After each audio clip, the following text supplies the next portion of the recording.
मशरिक़ वुस्ता पर लगातार हमारी नजर है और जो खबर मशरिक़ वुस्ता से आ रही है ये इजराइल को परेशान करने वाली है, नेतन्याहू को परेशान करने वाली ये खबर आ रही है। आपको बता दें कि हूसियों ने एक बार फिर से इजराइल पर हमला किया है और इस बार हूसियों का निशाना था सेंट्रल इजराइल। जी हां, सेंट्रल इजराइल पर यह बड़ा अटैक इस बार हूसियों ने किया है और आपको बताते चलें कि इस हमले में इजराइल का काफी जानी नुकसान हुआ है। इजराइल के कई फौजी जो इस हमले में मारे गए हैं। आपको बताते चलें कि 7 अक्टूबर जब हमास ने इजराइल पर बड़ा हमला किया था, उसके बाद से ही लगातार इजराइल गजा पर अटैक कर रहा है।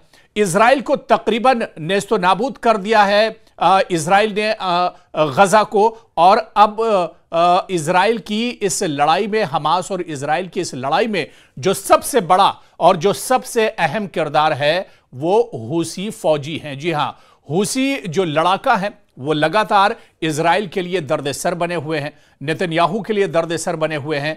और आपको बताते चलें कि इजराइल पर हूसी फौजियों ने, हूसी लड़ाकों ने एक बार फिर अटैक किया है और इस बार इजरायली फौजी निशाना बने हैं हूसियों का। आपको बताते चलें कि हफ्ते में या यूं कहा जाए कि हर 2-4 दिन पर हूसी इजराइल को टारगेट करते हैं, इजरायली फौजियों को टारगेट करते हैं। इजराइल की जो इमारतें हैं, इजराइल के जो फौजी अड्डे हैं, इजराइल के जो ठिकाने हैं, उन्हें हूसी लगातार निशाना बना रहे हैं। और एक बार फिर से हूसियों ने सेंट्रल इजराइल को निशाना बनाया है। आपको बताते चलें कि तकरीबन 50 मिसाइल हूसी फौजियों की तरफ से दागी गई है, हूसी लड़ाकों की तरफ से कई ड्रोन अटैक किए गए हैं। और आपको बताते चलें कि जैसे ही हूसियों की तरफ से मिसाइल अटैक हुआ इजराइल पर, सेंट्रल इजराइल में सायरन बजने लगे और सायरन बजते ही जो यहूदी हैं, जो इजराइल के रहने वाले हैं, उनके हवास बाख्ता हो गए, डर गए। फिर से उनके मन में कहीं ना कहीं 7 अक्टूबर की वो तस्वीर उभर आई जब हमास ने बड़ा हमला किया था। 1200 यहूदी मारे गए थे इस हमले में, 240 यहूदियों का अगवा हमास ने किया था। और एक बार फिर से 7 अक्टूबर का जो डर था वो एक बार फिर से यहूदियों पर हावी हो गया, इजराइलियों पर एक बार फिर से 7 अक्टूबर वाला जो डर और खौफ था वो एक तरह से तारी हो गया। अचानक पूरे शहर में सायरन बजने लगे क्योंकि तकरीबन 50 मिसाइल के जरिए, एक साथ 50 मिसाइल हूसी लड़ाकों ने इजराइल पर दागे थे। और आपको बताते चलें कि इसमें इजराइल का जानी नुकसान हुआ है, कई इजरायली फौजी मारे गए हैं, कई जख्मी हुए हैं। और आपको यह भी बताते चलें कि लगातार इजराइल यह बड़ा इल्जाम लगाता है कि हूसी जो लड़ाके हैं वो दरअसल यमन के हैं, लेकिन इन्हें सपोर्ट ईरान करता है। जी हां, और इजराइल इससे पहले भी यह बात कई बार कह चुका है कि जो मिसाइल हैं या जो ड्रोन का इस्तेमाल हूसी लड़ाके करते हैं ये दरअसल मेड इन ईरान है। और ईरान का जो ड्रोन है, जिसे शहीद ड्रोन नाम दिया जाता है, या अलसमद 3 जो ड्रोन है ईरान का, इस बारे में भी इजराइल इल्जाम लगा चुका है कि ईरान के ये 2 ड्रोन, शहीद ड्रोन की जो दूरी है वो तकरीबन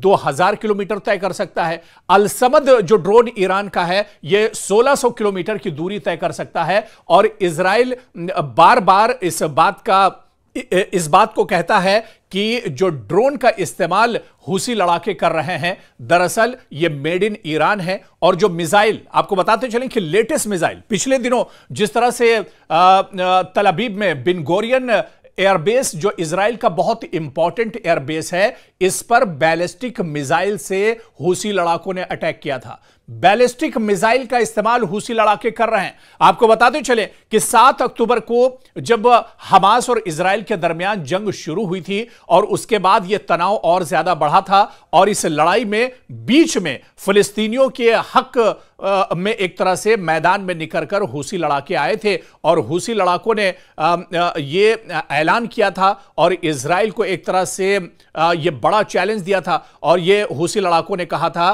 कि रेड सी, जिसे बहरे अहमर भी कहा जाता है, कि अगर इजराइल अपनी नापाक हरकतों को नहीं छोड़ता है। इजराइल अगर गजा पर जंगबंदी नहीं करता है तो रेड सी के अंदर उसके जितने भी जहाज हैं, उसके जितने भी कंटेनर्स हैं, उन्हें एक तरह से हूसी निशाना बनाएगा। और आपको बताते चलें, कहीं ना कहीं इजराइल पर एक बहुत बड़ा दबाव है, इजराइल के लिए बहुत बड़ा दर्द सर है ये हूसी लड़ाके जो लगातार इजराइल पर हमले करते रहते हैं, इजराइल के फौजियों को निशाना बनाते रहते हैं। पिछले अगर सिर्फ 15 दिनों की बात की जाए तो 3-4 ऐसे मौके आए हैं जब हूसी लड़ाकों ने इजरायली फौजियों को निशाना बनाया है। चाहे बिन गुरियन एयरपोर्ट की बात की जाए, एयरबेस की बात की जाए, जहां पर बैलिस्टिक मिसाइल से अटैक किया था, कई इजरायली फौजी मारे गए थे, एयरपोर्ट को काफी ज्यादा नुकसान पहुंचा था।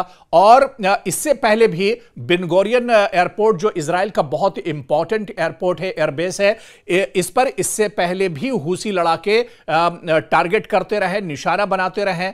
और इससे पहले भी हूसी लड़ाकों ने पूरी दुनिया को एक तरह से अलर्ट किया था और चेताया था कि बिन गुरियन एयरपोर्ट पर आप अपने तैयारी या अपने जहाज ना भेजें क्योंकि वो उनके जद में आ सकते हैं। और उन्होंने कहा था कि बिन गुरियन जो एयरपोर्ट है इजराइल का, ये हूसियों के टारगेट पर है, हूसियों के जद में एक तरह से आता है। और इससे पहले भी कई बार बिन गुरियन एयरपोर्ट पर हूसी लड़ाके अटैक कर चुके हैं।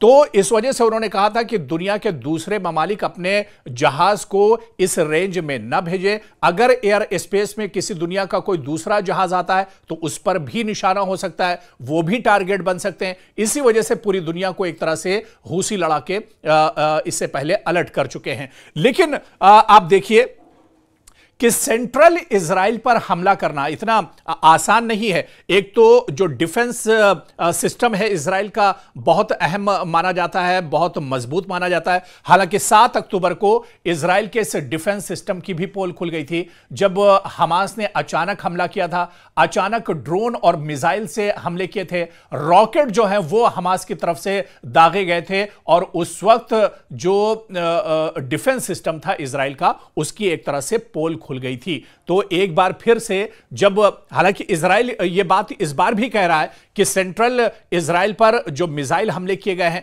जो ड्रोन हमले किए गए हैं, इन ज्यादातर मिसाइल्स को उसके डिफेंस सिस्टम ने एक तरह से रोक लिया है। लेकिन हूसियों का यह कहना है, और जो खबर आई है बाकायदा इजराइल ने भी इसकी तस्दीक की है कि इस मिसाइल अटैक में और ड्रोन हमले में इजराइल के कई फौजी मारे गए हैं, कई जख्मी हुए हैं। और आपको बताते चलें कि इस बात की तस्दीक खुद इजराइल ने भी की है, इजराइल के मीडिया ने इस बात की तस्दीक की है। यानी जो दावे इजराइल करता है अपने डिफेंस सिस्टम को लेकर, उन दावों में कहीं ना कहीं एक तरह से सच्चाई नहीं है। और कुल मिलाकर अब इजराइल जो है परेशानियों का शिकार है। और इजराइल बार बार दावे करता है कि हूसियों को तबाह कर देंगे, बर्बाद कर देंगे, नेस्तो नाबूद कर देंगे। लेकिन हूसी लड़ाके कहीं ना कहीं अपने मिशन में कामयाब हैं। और यही वजह है कि हूसी लगातार इजराइल को टारगेट कर रहे हैं। हर 2-4 दिन के बाद कहीं ना कहीं इजराइल, जिस तरह से हमने बताया कि इजराइल के चाहे फौजी हों, इजराइल के चाहे वो सैन्य फौजी अड्डे हों या इजराइल से जुड़े हुए दूसरे जो मकामात हैं, वहां पर हूसी अटैक करते हैं और उन्हें निशाना बनाते हैं। एक वक्त तो ऐसा था कि बहरे अहमर में हूसियों की एक तरह से हूसियों का डर इतना ज्यादा बढ़ गया था कि इजराइल ने एक तरह से जो अपने पानी के जहाज हैं उन्हें रोक लगा दी थी, उनको जाने से मना कर दिया था। तो कहीं ना कहीं दबाव एक तरह से इजराइल पर बढ़ता जा रहा है। और ये हमले जो बार बार हो रहे हैं, इन हमलों को इजराइल नहीं रोक पा रहा है। यह बिल्कुल सच्चाई है कि बेबस नजर आ रहा है इजराइल। हूसियों को रोकने में अभी तक इजराइल कामयाब नहीं हुआ है। हालांकि यमन पर, जहां पर इजराइल को यह शक होता है कि हूसी लड़ाके यमन में हो सकते हैं, यमन के आसपास का जो इलाका है यहां पर हो सकते हैं, या ईरान के कुछ इलाके हैं वहां पर बॉर्डर के इलाकों में हूसी छुपे हुए हो सकते हैं, तो उन पर एयर स्ट्राइक भी करता है, बार बार अटैक भी इजराइल की तरफ से किया जाता है, लेकिन उसे कामयाबी नहीं मिल पाती है। और बड़ी वजह जो इजराइल की परेशानी की है और नेतन्याहू की परेशानी की है, वो यही वजह है कि हूसियों और हूसी जो लड़ाका हैं उनका तोड़ इजराइल नहीं ढूंढ पा रहा है। इजराइल परेशान है क्योंकि एक तरफ अल-क़स्साम ब्रिगेड, सराया जो ब्रिगेड है हमास का, जो एक तरह से फौजी विंग है हमास का, और इसके अलावा दूसरी तरफ आप देखिए तो हूसी लड़ाके हैं, तीसरी तरफ ईरान है। तो कहीं ना कहीं चारों तरफ से एक तरह से अब जो इजराइल है वो घिरता जा रहा है। और इससे पहले की भी जो स्टोरी हमने कवर की थी उसमें भी हमने आपको बताया था कि इजराइल दरअसल चारों तरफ से घिर चुका है। और इजराइल की परेशानी का सबसे बड़ा सबब यही है कि इजराइल अब रास्ता ढूंढ रहा है इस जंग से निकलने का, कि गजा में जो जंग इजराइल ने शुरू की थी आखिर वो अब कहां से निकले। क्योंकि गजा की जो लड़ाई थी वो सिर्फ गजा तक महदूद नहीं रही, बल्कि गजा की लड़ाई पूरे मशरिक़ वुस्ता में फैल चुकी है। गजा, उसके बाद यमन, उसके बाद आप आइए ईरान, और ये जो पूरा खित्ता है मशरिक़ वुस्ता का एक तरह से जंग में पूरे तौर से उलझ चुका है। और खास बात यह है, जिस तरह से 2 दिन पहले ही ईरान ने बड़ी धमकी अमेरिका को दी है और उसने कहा है कि वो अमेरिका की किसी भी तजवीज को मानने के लिए तैयार नहीं है। ऐसे में इजराइल की पेशानी पर शिकन और ज्यादा पड़ गई है, क्योंकि अमेरिका को दबाने का काम इजराइल, माफ कीजिएगा, ईरान को दबाने का काम इजराइल अमेरिका के जरिए से करना चाह रहा था, लेकिन दूसरी तरफ ईरान झुकने को तैयार नहीं है। ऐसे में कहीं ना कहीं परेशानी इजराइल की और ज्यादा बढ़ गई है। और इसके अलावा जो हूसी लड़ाके हैं ये दर्दसर बने हुए हैं इजराइल के लिए और बिन्यामिन नेतन्याहू के लिए। ऐसे में आने वाले दिनों में क्या रुख होगा इस लड़ाई का,